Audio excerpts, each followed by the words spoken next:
Bonjour et bienvenue. Alors aujourd'hui ce sera un tirage sentimental et je ressors le Mermaid Tarot qui m'avait appelé quand j'avais fait le tirage du voyage du mat. Bon, je ne sais pas si vous l'avez trop regardé, c'est des tirages du lundi, généralement il y a peu d'audience. Mais voilà, j'aime beaucoup ce tarot et il est très original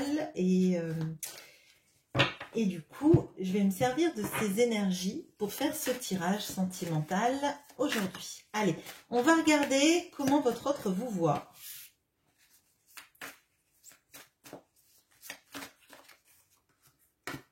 Quels sont ses sentiments?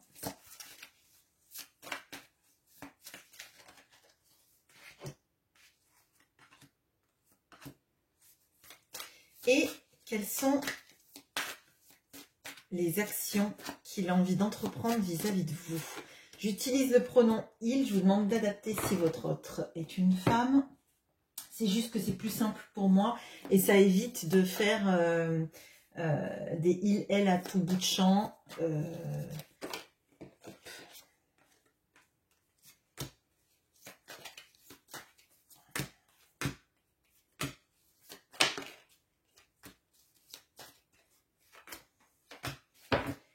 Allez, on y va. Comment votre autre vous voit? On a le monde et on a les schémas.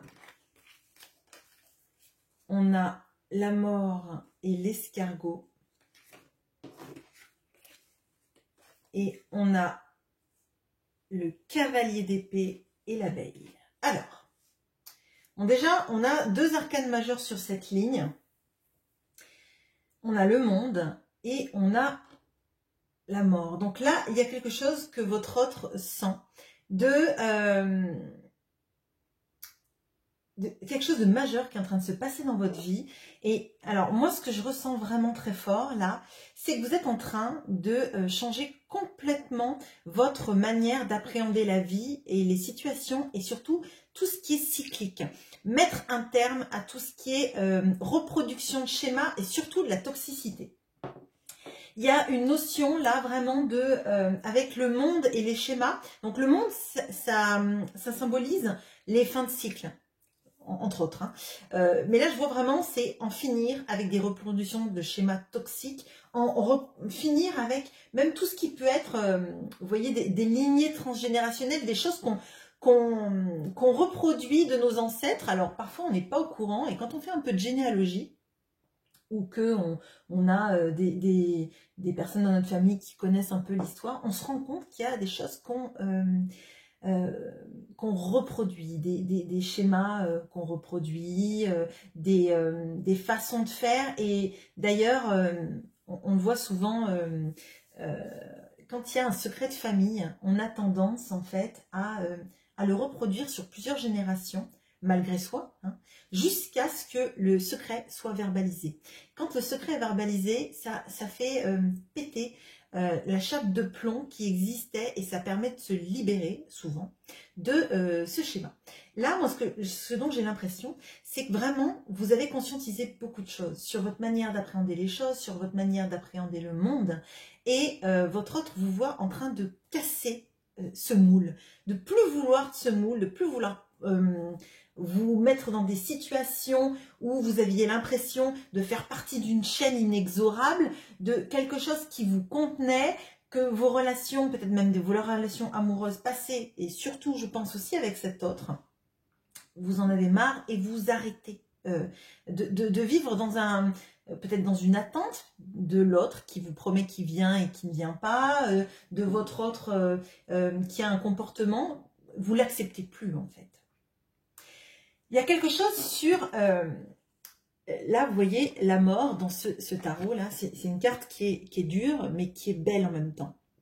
C'est la coopération du monde sous-marin et des gens qui sont au-dessus de l'eau, qui œuvrent pour sauver les animaux des marées noires. En fait, c'est une coopération des deux mondes, du monde caché, du monde que l'on voit, du monde aussi qui pollue. Hein. Et pour moi, en fait, il y a quelque chose que vous êtes en train de, alors, de purger. Vraiment, là, il y a... vous êtes en train de vous désengluer d'une situation qui a duré trop longtemps. Votre autre le voit comme ça. Avec l'escargot, j'ai vraiment cette sensation de quelque chose qui a duré trop longtemps. Une attente, une patience, quelque chose qui ne bouge pas, qui vous a englué, qui vous a laissé en stagnation, hein, comme englué dans ce pétrole, où on ne voit rien venir, hein, parce que ça nous obscurcit la vie, j'allais dire la vie aussi, hein, je crois. Et votre autre vous voit en train de vous nettoyer de toute cette attente, de tout ce pétrole qui vous a obscurci la vie, la vue. Et c'est comme si maintenant vous refusiez d'attendre plus longtemps. On pourrait dire que là, il y a quelqu'un qui ne s'est pas bougé, on va dire, qui a mis du temps pour bouger, qui vous a peut-être promis qu'il allait changer, qu'il allait bouger et qui ne l'a jamais fait. Ou quelqu'un que vous avez attendu, qui vous a rien promis d'ailleurs, mais parce que vous vous êtes dit, vous avez eu l'empathie vis-à-vis de cette personne en vous disant, avec le temps, cette personne bougera. Bon, vous avez de la chance, ça a commencé à partir avec Léo Ferré, et c'est bon, j'ai calmé ça. Mais je vous en parle, donc du coup je vais la voir. Bon, c'est bien fait pour moi. Allez, votre autre vous voit avec ce cavalier d'épée et la veille. Donc là, l'épée, elle est levée du cavalier d'épée. Donc l'épée, il a besoin de dire sa vérité. Il a besoin de trancher avec ce qui ne lui convient plus. Et c'est vous. Vous ne voulez plus. Et je pense que vous tranchez ces schémas. Vous tranchez l'attente. Vous tranchez tout ce qui a été de la patience. En fait, de ce que vous vouliez de la patience et qui s'est transformé en attente. C'est vraiment comme ça que je le ressens. Et vous ne voulez plus... attendre, vous voulez plus vous taire, vous voulez plus ménager votre autre, vous voulez plus faire de vous une tâche annexe de votre vie, vous voulez vous centrer sur votre vie professionnelle, ça c'est fort probable avec l'abeille, mais surtout profitez de tous ces moments pour vous centrer sur vous et vous seul en priorité. Là, il y a quelque chose de l'épuration et de stop l'attente. Stop l'attente. La patience s'est transformée en attente. J'ai été embourbée, j'ai été engluée dans ce marasme malgré moi. Et maintenant, je tranche, je coupe les galettes de pétrole. Bon, bonne chance. Mais je m'éloigne de ce qui m'a empêché de vivre. Et maintenant, j'inverse la tendance et je vais m'en sortir. Bon, je pense que là, votre autre, on va voir sur les sentiments, mais si vous voit comme ça, il y a quelque chose qui fait que soit vous ne lui répondez plus, soit vous ne lui parlez plus, soit vous avez verbalisé que vous ne voulez plus lui parler ou plus la voir dans votre vie, mais il sent une sorte du fait que vous vous éloignez, que vous vous détournez. Hein. Bon, on va voir les sentiments du coup. On a le diable et l'ouverture. Dis donc, qu'est-ce qu'il y a comme arcane majeur? On a l'as de coupe et l'extérieur.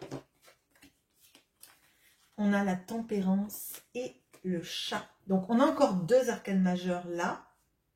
Donc, ça nous en fait 4 sur 6 cartes, hein, quand même. Hein.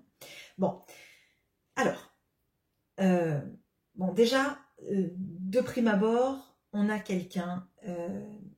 qui essaye de se libérer de l'obsession qu'il a pour vous. Bon, là alors, je ressens plusieurs choses là. Déjà, il essaye de se libérer de l'obsession qu'il a pour vous, mais c'est pas pour se détourner de vous. Moi, ce que je ressens, c'est vraiment se libérer de ce qu'il a appâté, de ce qu'il a créé lui. Comme fonctionnement entre vous. Il y a quelque chose sur le fait d'être très attiré par vous, alors charnellement parlant, ça c'est fort probable, mais comme s'il avait mis ça en avant et qu'il se rend bien compte qu'il n'y a pas que ça. Il n'y a pas que ça, et qu'il a eu des comportements qui devaient être quand même toxiques vis-à-vis de vous, en vous faisant passer tout ce qui était entre vous comme juste du charnel. Et on voit qu'il s'ouvre à autre chose, et qu'en même temps, il sait qu'en s'ouvrant à autre chose, hein, c'est-à-dire en laissant les sentiments s'exprimer, et on va le voir tout de suite après, Il y a quelque chose de plus sain qui va arriver. En fait, il s'est leurré, il a pensé que c'était le charnel qui le faisait penser à vous, être attiré par vous. Il se rend bien compte qu'en fait, c'était très limitant. Et pour lui, et pour vous, clairement. Parce que, avec toutes les arcanes majeures qu'on voit là, vous n'êtes pas une rencontre anecdotique, vous n'êtes pas n'importe quelle rencontre, et vous êtes une rencontre qui l'a chamboulé. Vraiment. Et il s'ouvre à autre chose, c'est-à-dire il s'ouvre à son cœur en se disant mais je vais chercher à l'intérieur de moi-même ce qu'elle représente, parce que ça ne peut pas être juste une attirance physique pour me faire ressentir tout ça. Et on n'est pas que esclave de cette relation physique, on n'est pas obsédé juste par une relation physique, il y a quelque chose de plus fort qu'il est en train de conscientiser et de comprendre. Bon. Au centre, on a un magnifique as de coupe, hein. Et on a l'extérieur. On a quelqu'un qui a, alors j'allais dire enterré, mais on va le garder, on va garder ça. On va garder le fait d'être, d'avoir mis au plus profond de l'océan, donc l'eau, l'émotion, hein, tout ce qu'il avait au fond du cœur, il l'a mis tout au fond de son océan interne, hein, tout au fond de son cœur. Potentiellement, il ne vous en a même pas parlé. Il y a quelque chose aussi d'assez idéalisé, d'assez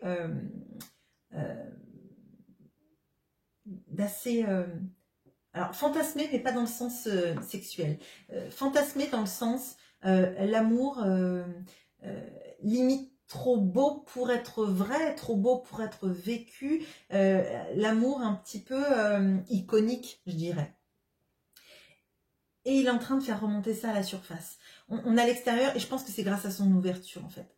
Vous voir changer complètement, vous voir mettre fin aussi à l'attente, à cette patience qui s'est transformée en attente vis-à-vis de lui et de ce qu'il disait. On voit que ça fait remonter tout ça, parce que c'est comme, si vous voulez, c'est comme un tsunami émotionnel à l'intérieur de lui. Alors c'est pas souffrant, je le ressens pas comme un 10 d'épée, mais c'est quelque chose qui peut plus contenir, en fait, qui peut plus contenir, ça déborde.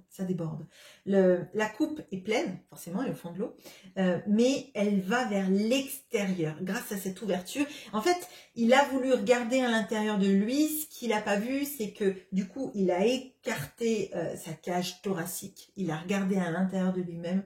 Et il y a tous les sentiments qui remontent en mode tsunami, qui remontent à la surface.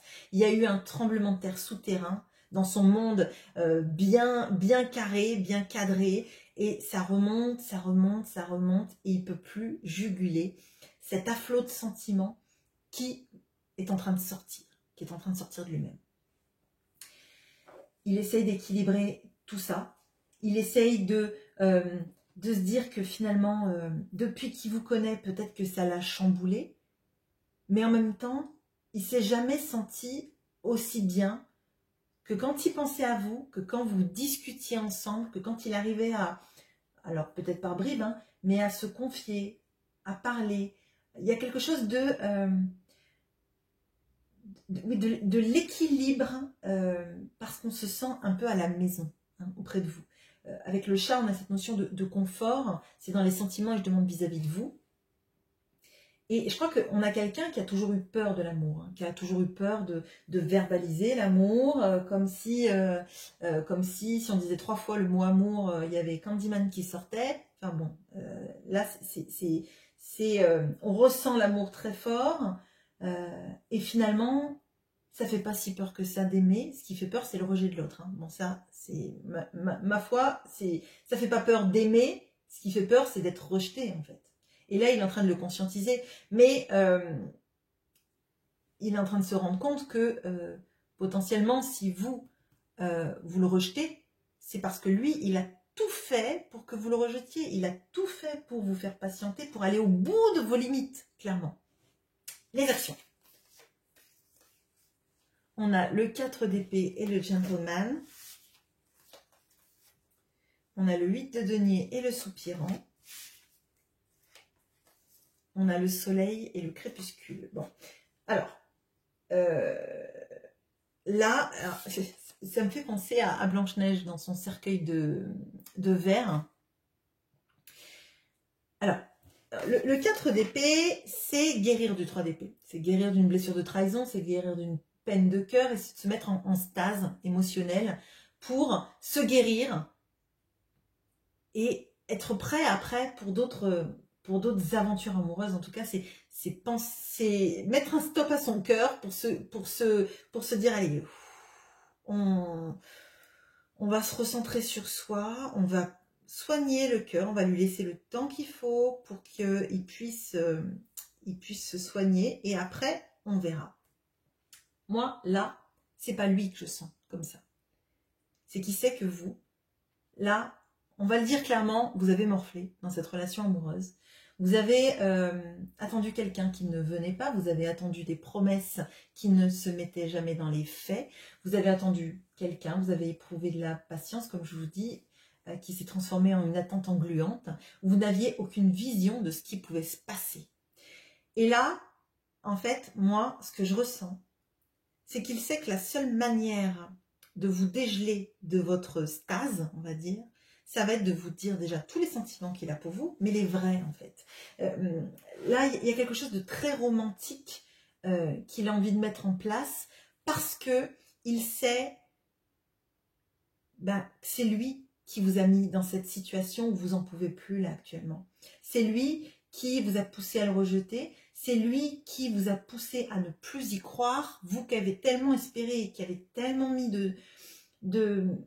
d'espoir dans le fait que ça allait s'arranger, qu'il allait prendre le temps, que vous lui laissiez du temps, mais j'ai l'impression que vous avez été très compréhensive, mais là maintenant vous vous dites, j'ai pas été compréhensive, j'ai été bête, parce que j'ai cru qu'il allait bouger et il l'a pas fait, donc maintenant je vais aller vivre ailleurs. Il en est conscient, parce que vous arrêtez plein de schémas, vous changez, vous éliminez la toxicité, tout ce qui vous obscurcissait la vue, et vous vous centrez vraiment sur vous, et vous ne le ménagez plus. Et il sait qu'en fait, la seule manière de vous faire sortir cette stase, ça va être de vous réchauffer à son cœur, à ses mots, à sa douceur. Mais il voit bien que ça va être un travail de longue haleine, qu'il va falloir qu'il vous convainque de sa bonne volonté, de sa volonté aussi de travailler de manière acharnée au fait de vous retrouver, mais vous retrouvez pas pour juste un jour par-ci par-là et après on repart, on redonne plus signe de vie ou on se parle et puis après on se reparle plus pendant 6 mois. Ça sert à rien en fait. Ça, vous l'avez vécu déjà, c'est bon, vous en voulez plus, clairement, et il a compris que vous n'en voulez plus. Donc si c'est pour vous reproposer la même chose, c'est Einstein qui disait que alors je n'ai plus exactement la phrase, mais ce n'est que pure folie de penser qu'en agissant toujours de la même façon, on a des résultats différents. Et là, il le sait, s'il continue dans la même façon de faire, c'est-à-dire des allers-retours ou des promesses jamais suivies d'actes, vous en voudrez plus. Là, vous, c'est bon, vous avez intégré la phrase d'Einstein et c'est fini, quoi. Vous voulez plus de fausses promesses, vous voulez plus de toujours les mêmes actions qui ne se terminent jamais de manière différente. Vous avez compris. Il faut qu'il change si on veut que les résultats soient différents. Il va falloir qu'il travaille très fort sur la relation, sur aussi sa manière de concevoir une relation amoureuse et dans la manière dont on conçoit la relation amoureuse. Il faut qu'il y ait quelqu'un qui fasse la cour à l'autre, quelqu'un qui soit dans l'envie de séduire et pas d'être séduit et d'être narcissisé. On a quelqu'un qui doit s'engager, en tout cas, à vouloir faire évoluer la relation, travailler dessus, dire les mots d'amour, dire ce qu'on a envie de faire, dire les actions qu'on met en place, etc. On voit que tout ce qu'il souhaite, c'est être avec vous dans le bonheur, vivre des moments très heureux. Pour ceux qui sont fans de coucher de soleil, c'est de revoir... et j'ai ce message-là, c'est... voir le soleil et la nuit, voir le soleil se lever et se coucher avec vous, en fait. Tous les jours qui suivent et qui seront pleins de joie et de bonheur. Donc là, on a quelqu'un qui va devoir travailler, à mon avis, très, très, très fort à la relation parce que vous ne voulez plus de fausses promesses. Et là, il va falloir que lui, il se mette vraiment, à vous montrer que vous pouvez vous dégeler de votre mode 4 d'épée. Je vais me penser à moi, je vais me guérir, je ne veux plus qu'il me fasse mal au cœur en fait. Voilà. Voilà ce que j'ai pour vous. J'espère que ce tirage vous aura plu et je vous souhaite une bonne journée. À bientôt!